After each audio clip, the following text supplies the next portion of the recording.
விஜய் உண்மையிலேயே இந்த மண்ணுக்கும் மக்களுக்குமான ஒரு மாற்று அரசியலை தருவதற்காக வருகின்றிருக்கிறார்களா அல்லது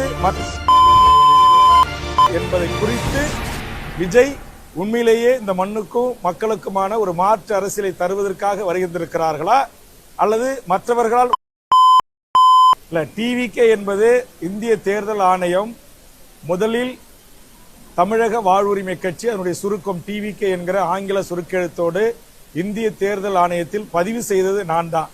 ஆனால் இதற்காக இந்திய தேர்தல் ஆணையத்தில் நான் முறையாக டிவிகே என்றால் தமிழக வாழ்வுரிமை கட்சி தான், இப்போது விஜய் தலைமையிலானவர்களும் டிவிகே என்று குறிப்பிடுகிறார்கள், தேர்தல் ஆணையம் இதில் யார் உண்மையிலும் டிவிகே என்கிற இந்த ஆங்கில சொற்றொடரை பயன்படுத்திக் கொள்வது என்பதை முடிவெடுத்து அறிவிக்க வேண்டும் என்று நான் கடிதம் அனுப்பினேன். அதற்கு இதுவரையிலும் இருந்து தேர்தல் ஆணையத்திலிருந்து எந்த பதிலும் வரவில்லை. இப்போதுதான் தெரிகிறது தேர்தல் ஆணையம் டிவிகே என்றால் அது விஜயா அல்லது வேல்முருகன் தலைமையிலான தமிழக வாழ்வுரிமை கட்சியா என்பதை இறுதியிட்டு எனக்கான உத்தரவை வழங்காமல் இருப்பதனுடைய பின்னணி எல்லாம் இப்போதுதான் கொஞ்சம் கொஞ்சமாக வெளிவந்து கொண்டிருக்கிறது. இன்னும் பல செய்திகள் வர இருப்பதாக எனக்கு செய்திகள் வந்து கொண்டிருக்கிறது.